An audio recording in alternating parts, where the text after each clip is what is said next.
ஒரு புதிய அரசியலை, அடிப்படை கட்டமைப்பை மாற்றக்கூடிய அரசியலை உருவாக்க வேண்டும் என்கின்ற ஒரு எண்ணத்தோடு இன்னைக்கு ரொம்ப பண்போடு சொல்லிவிட்டு அதே இயக்கத்திலிருந்து வெளியே வருகின்றேன். இது தமிழர் பண்புன்னு கூட வச்சுக்கலாம். வெளியே சென்றாலும் கூட மரியாதையோடு சொல்லிவிட்டு செல்வது நம்முடைய பண்பு என்பதுதான் எனக்கும் இலக்கணமாக இது இருந்திருக்கிறது. இன்றிலிருந்து நம்முடைய ஒரு புதிய பாதை, ஒரு புதிய இயக்கம், ஒரு புதிய பொலிட்டிக்கல் மூமெண்ட், அடிப்படையிலிருந்து ஒரு புதிய பரிமாணத்தோடு பார்வையோடு பார்க்கக்கூடிய ஒரு விதத்தில் தான் நம்முடைய மூமெண்ட்டை நம்ம ஆரம்பிக்கணும். நீங்கள் எல்லோரும் சேர்ந்து இணைஞ்சு அதை ஆரம்பிக்கணும் அப்படிங்கிறது என்னுடைய பெரிய ஆசைங்க. அதற்கு முன்பு சில விஷயத்தை சொல்லணும். என்னுடைய அரசியல் பாதை என்பது ரொம்ப வளைஞ்சு நெளிஞ்சு இங்கே உங்கள் முன்னாடி நின்றுட்டு இருக்கேன். இது ஈஸி பாத் கிடையாது.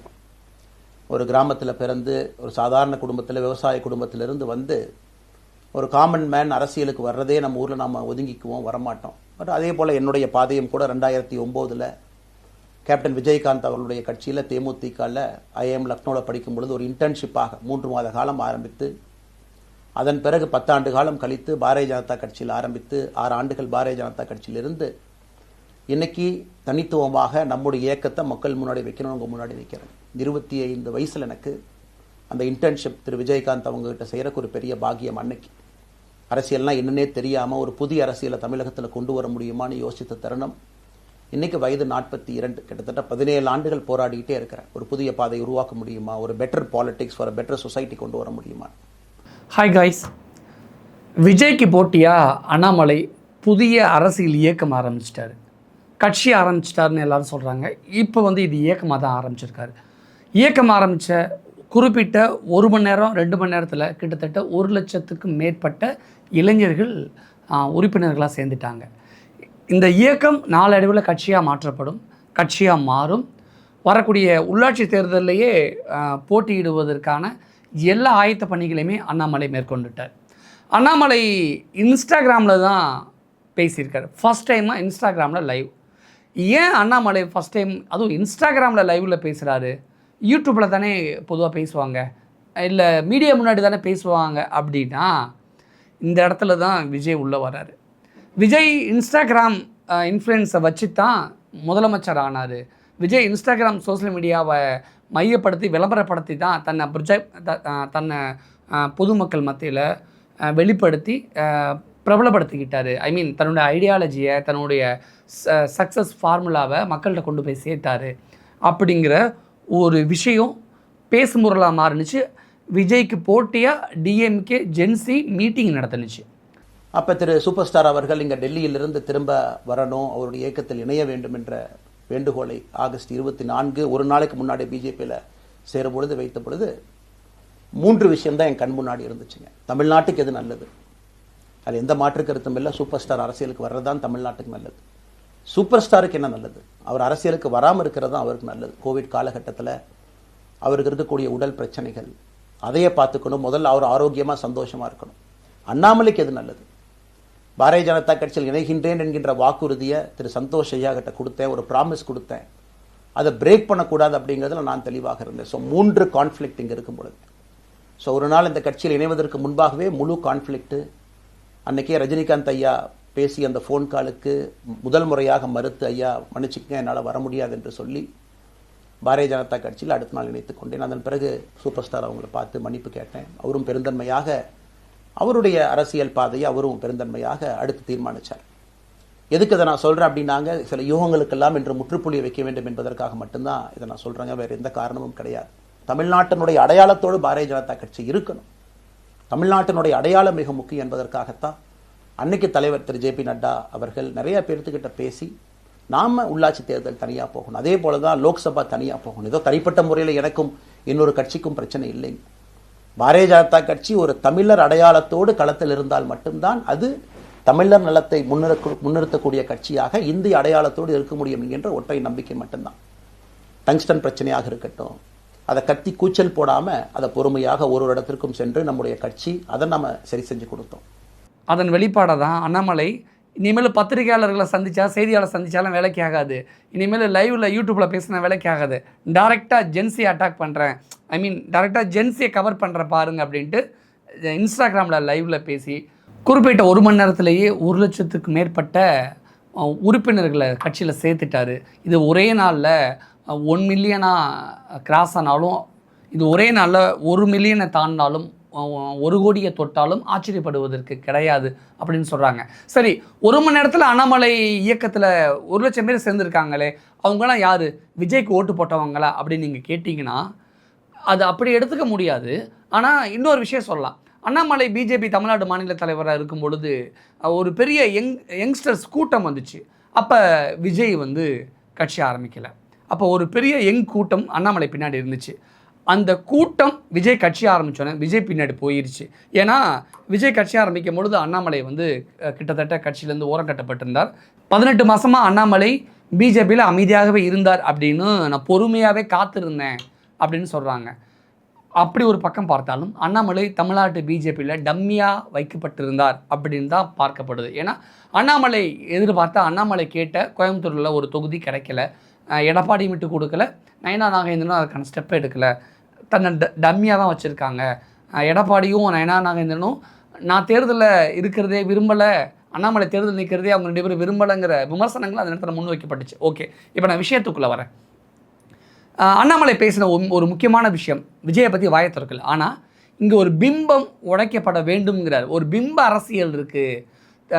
அடுத்த தலைமுறைக்கு கொண்டு சேர்க்கக்கூடிய தத்துவங்கள் இல்லாத எந்த தத்துவங்களும் எடுபடாது, காலத்தில் அழிஞ்சு போயிடும் அப்படிங்கிறாரு. அது பாரம்பரிய கட்சியான திமுகவை சொல்லலாம், அதிமுகவை சொல்லலாம். ஆனால் பிம்பம் அப்படின்னு பிம்பத்தை உடைக்கணும், பிம்ப அரசியல் ரொம்ப நாளைக்கு எடுபடாதுன்னு விஜயை தான் டைரெக்டாக அட்டாக் பண்ணுறாரு. ஒன்மோர் திங், இன்ஸ்டாகிராம் அண்ணாமலை லைவில் வந்ததுக்கும் விஜயை மையப்படுத்தி விஜய்க்கு போட்டியாக தான் வராது. ஸோ இனிமேல் தமிழக அரசியல் விஜய் விசஸ் அண்ணாமலைன்னு இருக்க போதா அப்படின்னு நீங்கள் கேட்டிங்கன்னா இப்படி வேணால் சொல்லலாம். கிட்டத்தட்ட தேர்தலுக்கு பிறகு விஜய் கூட திமுக கூட்டணியில் இருந்த கட்சிகள்லாம், விசிகாவாக இருக்கட்டும், கம்யூனிஸ்ட் கட்சிகளாக இருக்கட்டும், இந்தியன் முஸ்லீம் யூனியன் கட்சியாக இருக்கட்டும், மதிமுகவாக இருக்கட்டும், இவங்கெல்லாம் ஆல்மோஸ்ட் போய் சேர்ந்துட்டாங்க, வெளியிலேருந்து ஆதரவு தராங்க, போய் சேர போகிறாங்க. இப்படி ஒரு பிம்பம் இருக்குல்ல. இந்த தருணத்தில் அண்ணாமலை கட்சி ஆரம்பித்தா அண்ணாமலைக்கு யார் கூட்டணி வருவா அப்படின்னு நீங்கள் ஒரு கேள்வி கேட்கலாம். இப்போ அதிமுக கூட்டணியில் இருந்த பாமக, மற்ற கட்சிகள்லாம் இருக்கு இல்லையா, டிடிவி தினகரன், இவங்க எல்லாருமே எனக்கு தெரிஞ்சு அண்ணாமலை கூட்டணியில் போயிடுவாங்க. குறிப்பாக முக்கியமாக சீமான் அண்ணாமலை பக்கம் போயிடுவார். விஜயை எதிர்க்க, விஜயை போட்டு சமூக வலைதளங்களில் மீடியாவில் அடின்னு அடிக்க சீமான் ஒரு ஆள் போதும். தமிழ்நாட்டில் இன்னைக்கு ஒரு அரசியல் கட்சி வேணுமான்னு கேட்டிங்கன்னா கண்டிப்பாக வேணும். அதில் எந்த மாற்று கருத்தும் இல்லை. காரணம், ஒரு கடைக்கு போய் நாம் ஒரு டூத் பேஸ்ட்டோ, ஒரு அரிசியோ, ஒரு பருப்போ வாங்கினா கூட 10 கடை ஏறி இறங்கி எங்கள் அம்மா அதெல்லாம் பார்த்து, விலையை பார்த்து, தரத்தை பார்த்து, பொருளை பார்த்து அத்தனை முறை வாங்கித்தான் பார்ப்பேன். ஏன்னா அது நம்ம உடம்புக்குள்ளே போகிற விஷயம். ஆனால் அரசியல் கட்சி இன்னைக்கு எத்தனையோ கட்சிகள் இருந்தாலும் கூட என்னுடைய நம்பிக்கை, நம்முடைய நம்பிக்கை, வருகின்ற காலத்தில் நம்முடைய அரசியல் இயக்கம் கட்சியாக மாறும் பொழுது மக்கள் அந்த தரத்தை பிரித்து பார்ப்பார்கள். தலைவர்கள் எப்படிப்பட்டவர்கள்? நாம எல்லோருமே காமன் மேன் பொலிட்டீஷியன்ஸ், பக்கத்து வீட்டுக்காரங்க மாதிரி தான் மக்கள் நம்மளை பார்க்க போறாங்க.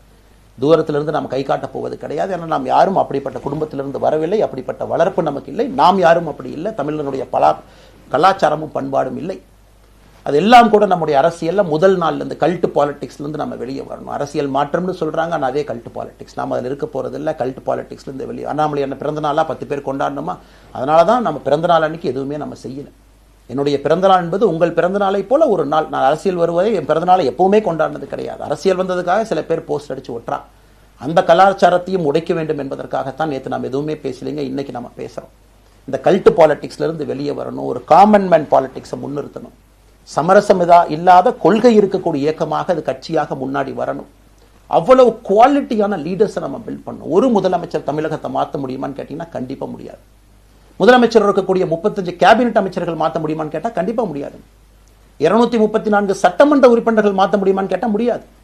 39 பாராளுமன்ற உறுப்பினர்கள் மாற்ற முடியுமான்னு கேட்டீங்கன்னா முடியாதுங்க. அவர்களோடு உள்ளாட்சி பிரதிநிதிகளாக இருக்கக்கூடிய கிட்டத்தட்ட 30,000க்கும் மேற்பட்ட பிரதிநிதிகள், பஞ்சாயத்து தலைவரிலிருந்து ஆரம்பித்து கவுன்சிலரிலிருந்து, ஒரு கார்பரேஷன் கவுன்சிலரிலிருந்து, மேயரிலிருந்து, நம்முடைய நோக்கம் எல்லா இடத்துலையும் கிளீன் பாலிடிக்ஸ் கொண்டு வரும், எல்லா இடத்துலையும் கிளீன் கவர்னன்ஸ் கொண்டு வரும், எல்லா இடத்துலையும் ஹானஸ்ட், எஃபிஷியன்ட், கேபபிள், வேலையை செய்து முடிக்கக்கூடிய திறன் படைத்த தலைவர்கள் அங்கே கொண்டு வந்து வைக்கணும். சீமானை வச்சே விஜயை அன்பாப்புலாரிட்டி பண்ணக்கூடிய வேலையை பார்ப்பாங்க. ஏன் அப்படி இதை நான் ஏன் இந்த இடத்துல இவ்வளோ ஸ்ட்ராங்காக அழுத்தமாக சொல்கிறேன்னா, விஜய் கையில் எடுத்த ஒரே ஆயுதம் கருத்தியல் அரசியல் கிடையாது. டிஎம்கே அகென்ஸ்ட் பாலிடிக்ஸ், அதாவது டிஎம்கே அன்பாப்புலாரிட்டி பண்ணி அதன் மூலமாக அதன் மூலமாக கிடைக்கக்கூடிய ஆதாயம் அல்லது அதன் மூலமாக கிடைக்கக்கூடிய ஓட்டர்ஸை தன் பக்கம் கவர்ந்து இழுப்பது அப்படிங்கிற வேலையை தான் விஜய் இந்த சூத்திரத்தை தான் இந்த கையில் எடுத்தார். இந்த சூத்திரம், அரசியல் சூத்திரத்தை தான், அதை தான் அண்ணாமலை இப்போ கையில் எடுக்க போகிறாரு. விஜய்க்கு எதிராக அந்த பிம்பம் சொல்கிறார்ல, பிம்ப அரசியல் சொல்கிறார்ல, அதை தான் கையில் எடுக்க போகிறாரு. ரஜினியோட ஆதரவாளர்கள் அண்ணாமலை பின்னாடி வர போகிறாங்க, அணிவகுக்க போகிறாங்கன்னு சொல்கிறாங்க. ஏன்னா ரஜினி வராதனால. முன்னாடியெல்லாம் சொல்லுவாங்க பிஜேபி ரஜினி அரசியலுக்குள்ளே கொண்டுட்டு வரணும்னு நினச்சிச்சு, தமிழ்நாட்டில் ரஜினியை வச்சு ஆட்சியை பிடிக்கணும்னு நினச்சிச்சு. இந்த விஷயத்தை தெரிஞ்ச ரஜினி அரசியலேருந்து ஒதுங்கிட்டார் உடம்பு சரியில்லைன்னு சொல்லிட்டு. அதற்கு பதிலாக அதற்கு மாற்றாக தான் விஜயை பிஜேபி கொண்டு வந்துச்சு. ஆனால் விஜய் மனசுக்குள்ளே ஒரு ஆள் மனசுக்குள்ளே வேறு ஒரு விஷயம் இருந்தது. தேர்தலுக்கு பிறகு விஜய் சிஎம்மாக ஜெயிக்கக்கூடிய சூழலில், சிஎம் ஆக போகிறேன்னு தெரிஞ்ச சூழலில் தான் பிஜேபி இறுக்கத்திலேருந்து விடுபட்டு காங்கிரஸில் போய் ஐக்கியமானார் அப்படின்னு சொல்கிறாங்க. அப்போ பிஜேபியோட ஆள் விஜய் அப்படின்னு எல்லாருமே சொன்னோம், எல்லாருமே பேசினோம். ஆனால் விஜய் வந்து எனக்கு விருப்பமே இல்லாமல் பல்ல கடிச்சிக்கிட்டு இருந்தேன் அப்படிங்கிற மாதிரி சொல்லாமல் சொல்லி காங்கிரஸ் கூட சேர்ந்துட்டார். இப்போ பிஜேபி எடுத்த அடுத்த அஜெண்டா தான் ரஜினிக்கு மாற்று நம்ம விஜய்னு நினச்சோம், ஸோ விஜய் இல்லை, ரஜினிக்கு மாற்று நம்மளாலே நம்ம இறக்கி விடுவோன்னு சொல்லிட்டு 18 மாதமாக அண்ணாமலையை டம்மியாக வைக்கிற மாதிரி வச்சுருந்து இப்போ விஜய்க்கு போட்டியாக அடுத்த தலைமுறை அரசியல் தலைவராக அண்ணாமலையை பிஜேபியோட பி டீமாக இறக்கி விடுறாங்களோங்கிற சந்தேகம் முன்வைக்கப்படுது. இப்படியான சந்தேகம் தான், இப்படியான பார்வையில் தான் எல்லோரும் பேசுகிறாங்க. நான் பிஜேபியிலேருந்து கோவப்பட்டு நான் அதிருப்தியில் தான் வெளியில் வந்தேன் அப்படின்னு அண்ணாமலை சொன்னாலும் கூட பிரதமர் மோடி அவர் விட்டு கொடுக்கல. எல்லோருக்குமான தலைவர், நல்ல தலைவர், சிறந்த தலைவர் அப்படிலாம் புகழாரம் சொல்கிறாரு. பிஜேபி அவர் விட்டு கொடுக்கல. ஆனால் சில அழுத்தங்கள் இருந்தது. நான் டம்மியாக வைக்கப்பட்டிருந்தேன், காத்திருந்தேன், என்னால் நினச்சதை செய்ய முடியலங்கிற தன்னுடைய மனக்குமுறலையும் சொல்கிறாரு. பிஜேபியை நேரடியாக அவர் அட்டாக் பண்ணலை. ஆனால் ரஜினி என்னை அழைச்சார், நான் பிஜேபியில் சேருவதற்கு முன்னாடி நாள் ரஜினி என்னை அழைச்சார் அவர் கட்சியில் சேர சொல்லி அப்படின்னு ரஜினியிலேருந்து தான் தன்னுடைய பேச்சு ஆரம்பிக்கிறார். அப்படின்னா என்ன சொல்ல வர்றாருன்னா, ரஜினி பின்னாடி ஒரு பெரிய கூட்டம் திரண்டாங்கல்ல, ரஜினி ரசிகர்கள், ரஜினி அரசியலுக்கு வந்தால் நல்லாயிருக்கும் அப்படின்னு ரஜினியை நேசிக்கக்கூடிய, ரஜினி அவர்களை லவ் பண்ணக்கூடிய ஒட்டுமொத்த கூட்டமும், அந்த ஒட்டுமொத்த கூட்டத்தையும் அண்ணாமலை தன் பக்கம் இழுக்க பார்க்கிறார் அப்படிங்கிற விஷயம் தெளிவாக தெரியுது. அது மட்டும் கிடையாது, ரஜினி கையில் எடுத்த ஆன்மீக அரசியலை தான் அண்ணாமலை இந்த முறை கையில் எடுக்கிறார். கூடுதலாக தேசியமும் தெய்வீகமும் அப்படிங்கிற ஃபார்முலாவை தான் கையில் எடுக்கிறார். குறிப்பாக முத்துராமலிங்க தேவர் எடுத்த அந்த ஃபார்முலா தான். ஸோ முத்துராமலிங்க தேவர் ப்ளஸ் ரஜினிகாந்த் அவர்கள், இந்த 2 பேருடைய அரசியல் ஃபார்முலாவை தான் அண்ணாமலை கையில் எடுத்திருக்கிறார். இதனால் என்ன நடக்கும் அப்படின்னு பார்த்தீங்கன்னா, விஜய் சொல்லிட்டார் அதிமுகவை தீர்ந்து போன சக்தி அப்படின்ட்டார், திமுகவை தீய சக்தின்னு சொல்லிட்டார். அண்ணாமலை கட்சி ஆரம்பிக்க போகிறதுனால சீமான், டிடிவி தினகரன் உட்பட, பாமக உட்பட அடுத்து இருக்கக்கூடிய சில கட்சிகள்லாம் ஆட்டோமேட்டிக்காக அண்ணாமலை பக்கம் வந்துடும். அப்போ ஆட்டோமேட்டிக்காக தமிழக அரசியல்களும் அதிமுக திமுக அப்படிங்கிறதெல்லாம் மாறி தாவேகா கூட்டணி, திமுக கூட்டணியில் இருந்த கட்சிகள்லாம் தாவேகா கூட்டணி ஆல்மோஸ்ட் போயிட்டாங்க. அதிமுக கூட்டணியில் இருந்த கட்சிகள்லாம் கிட்டத்தட்ட அண்ணாமலை நோக்கி வந்துடுவாங்க. அப்போ அதிமுக திமுக அப்படி அந்த கட்சிகளுக்கு பதிலாக தாவேகா அண்ணாமலை, விஜய் விசஸ் அண்ணாமலை அப்படிங்கிற ஒரு பெரிய அலை அல்லது இப்படியான ஒரு அரசியல் கட்டமைக்கப்படும். அப்போ திமுக அதிமுக என்ன ஆகும் அப்படின்னா தனித்து விடப்படும். அப்போ இந்த இடத்துல வரக்கூடிய தேர்தலில் வழக்கம் போல் 4 முனை போட்டி தான்.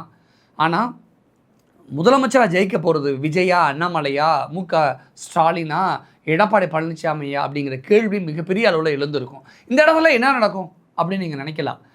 நம்ம 2026 இந்த நடந்து முடிந்த சட்டமன்ற தேர்தலில் கூட நான் சொல்லியிருந்தேன், தொங்கு சட்டமன்றம் வர வாய்ப்பு இல்லை, ஆனால் யார் ஜெயித்தாலும் ஒரு 1% 3% வாக்கு வித்தியாசத்தில் தான் ஜெயிப்பாங்க அப்படின்னு நான் சொல்லியிருந்தேன். அது கொஞ்சம் பொய்த்து போயிடுச்சு. கிட்டத்தட்ட ஒரு 50 தொகுதிகளுக்கு மேலே அல்லது ஒரு 100 தொகுதிகள்கிட்ட வெற்றி தோல்வியே இந்த ரேஞ்சில் தான் இருந்துச்சு. நான் கணிச்ச பார்வையில் 1% முதல் 3% தான் வெற்றி தோல்வி தீர்மானிச்சிச்சு. ஆனால் வரக்கூடிய அண்ணாமலையோடைய அரசியல் வருகைக்கு பிறகு தமிழக அரசியல் எப்படி இருக்கும் அப்படின்னா, அடித்து சொல்கிறேன், தொங்கு சட்டமன்றம் தான் இருக்கும். யாருக்கும் பெருசாக மெஜாரிட்டி கிடைக்காது.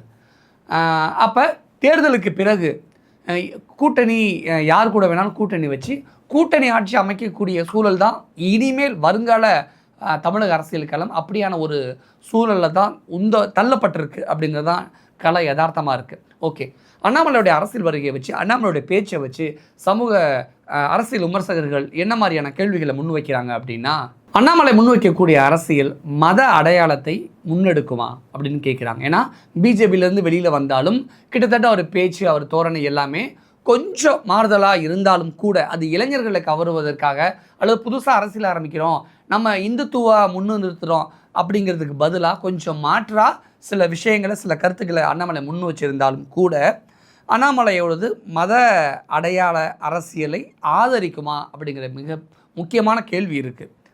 அதே மாதிரி தமிழ்நாட்டின் பாரம்பரிய திராவிடியன் பாலிடிக்ஸுக்கு மாற்றா அப்படிங்கிற ஒரு கேள்வியும் இருக்குது. அதே போல் சமூக போலரைசேஷன் அதிகரிக்குமா அப்படிங்கிற ஒரு கேள்வியுமே இருக்குது. இந்த மிக முக்கியமான கேள்விகளை அரசியல் விமர்சகர்கள் முன்வைக்கிறாங்க. என்னோடு வர நினைக்கக்கூடிய எல்லோருக்கும் என்னுடைய அன்பு வேண்டுகோள், கொஞ்சம் பொறுமை, கொஞ்சம் நிதானம். ஏன்னா ஒரு செங்கல் எடுத்து வைக்கும் பொழுது அது ஐடியலிசத்தோடு வைக்கிறோம், நேர்மையோடு வைக்கிறோம். தமிழகத்திற்கு ஒரு மாற்றத்தை கொடுக்க வேண்டும் என்கின்ற நோக்கத்தில் அந்த செங்கலை வைக்கும் பொழுது அந்த செங்கலுக்கு க்யூரிங் ஆகிறதுக்கு ஒரு டைம் வேணும். அந்த செங்கல் பிடிமானத்தோடு நிற்கணும். அதன் பிறகுதான் அந்த பில்டிங் நிற்கும். இல்லாட்ட அடிக்கக்கூடிய புயல் காட்டுக்கு சாயக்கூடிய பில்டிங்கை நம்ம கட்ட போகிறது இல்லைங்க. அதனால் எல்லோருக்கும் நிறைய பேர் மெசேஜ் போடுறீங்க, மாற்றுக் கட்சியில் இருக்க உடனே கிளம்பி வரட்டுமான். எல்லோரும் சந்தோஷம். wethereader.org எல்லோரும் இணைஞ்சு இயக்கமாக அது விரைவில் சரியான நேரத்தில் நாம் அந்த மசில், ஜிம்முக்கு போனால் கூட நேரடியாக 50 கிலோ தூக்க முடியாதுங்க, 10 கிலோலேருந்து 50 கிலோவுக்கு போகும். நாம் அந்த மசிலை பில்டு பண்ணி அந்த மெட்டில் ஃபைபரை நம்முடைய தோழர்களுக்கு நம்ம பில்டு பண்ண உடனே அது பொலிட்டிக்கல் பார்ட்டியாக அது மாறும். அதுவரை பொறுமை பொறுமை பொறுமை. அவசரமாக ஒரு வெயிட்டை தூக்கி முதுகு பிடிச்சி கால் பிடிக்கிறத விட சரியாக ஒரு திசையிலும் அதை கொண்டு போய் இதை பக்காவான முறையில் நம்ம அதை செய்வோம். ஆனால் இன்றிலிருந்து நம்முடைய wethereader.org அதில் மூமெண்ட் நம்ம ஆரம்பிக்கிறோம். கோயம்புத்தூரில் ஏபிஜே அப்துல் கலாம் ஐயாவோட பேரில் centre for ethics and politics அதை உருவாக்குறோம். உள்ளாட்சி தேர்தலுக்கு நிறைய மனிதர்களை இங்கிருந்து நம்ம அனுப்புகிறோம். அவங்க உள்ளாட்சி பிரதிநிதிகளாக வர்றாங்க. குட் பாலிட்டிக்ஸை நம்ம சொல்லிக்கிட்டே வர்றோம். அதனால தான் நான் அடிக்கடி சொல்லுவாங்க, நாம மாறுவோம், மாற்றம் தானாக நடக்கும். முக்கியமாக அண்ணாமலை இந்த இடத்துல முன்வைக்கக்கூடிய அரசியல் ஃபார்முலானா விஜய் மாதிரி தான். விஜய்க்கு ஒரு பெரிய ரசிகர் கூட்டம் இருக்கிற மாதிரி அண்ணாமலைக்கும் ஒரு பெரிய ரசிகர் கூட்டம் இருக்குது. அதனால தான் அண்ணாமலை பிஜேபி தலைவராக இருக்கும்போது 11% வாக்கு வங்கி அவர் வாங்கினார்.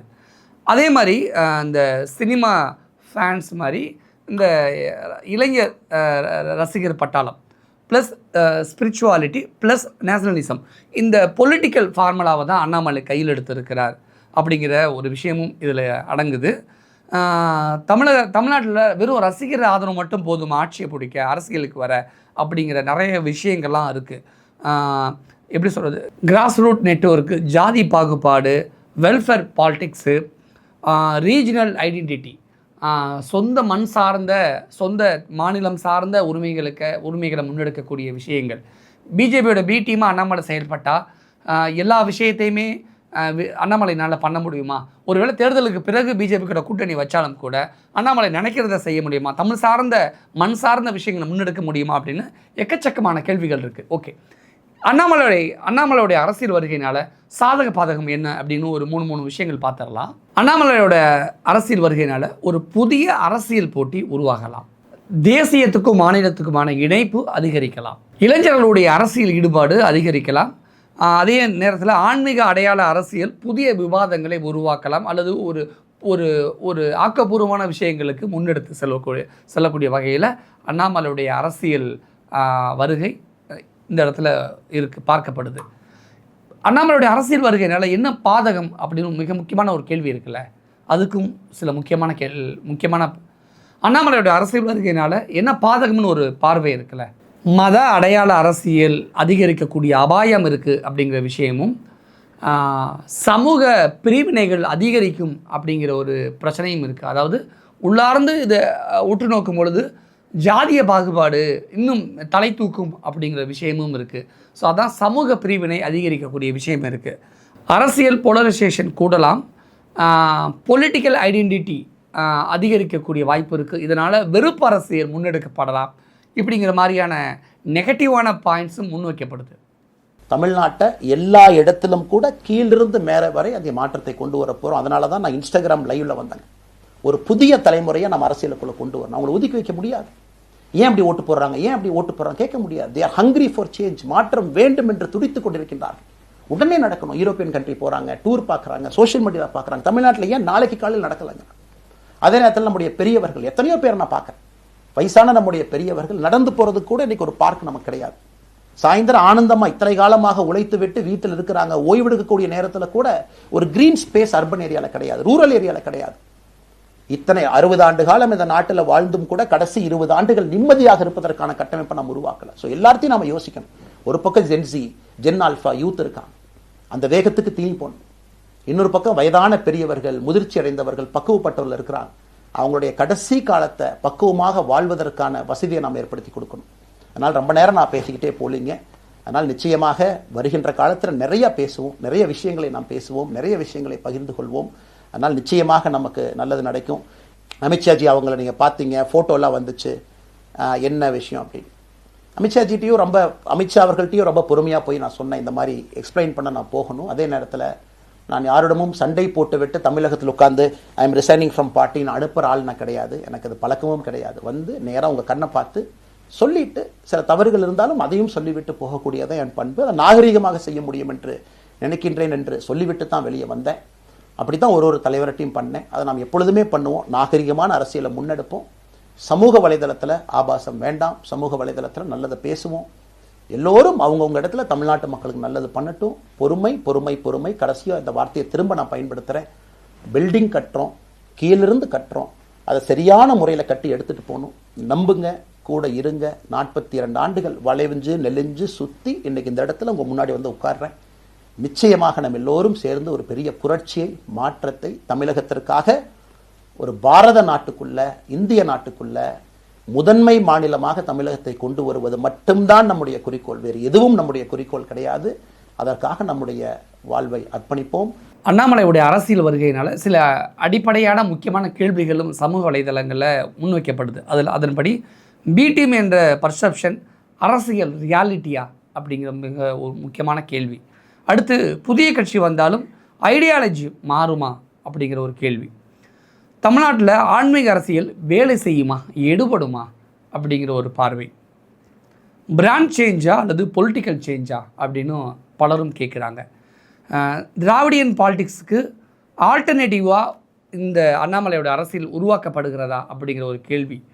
ஸோ இதெல்லாம் தாண்டி சில அரசியல் விமர்சகர்கள் கூறக்கூடிய இன்னும் ஒரு முக்கியமான கேள்வி அப்படின்னா, அண்ணாமலை நேரடியாக பாஜக முகமாக இல்லாமல் தனித்த அரசியல் ஐடென்டிட்டி உருவாக்க முயற்சிக்கிறார்களா அப்படிங்கிற ஒரு கேள்வி. ஆனால் இது வந்து தனி அரசியலா இல்லை பாஜகவுடைய எக்ஸ்டர்னல் பாலிடிக்ஸ் ஸ்ட்ராட்டஜியா அப்படிங்கிற ஒரு கேள்வியும் இருக்குது.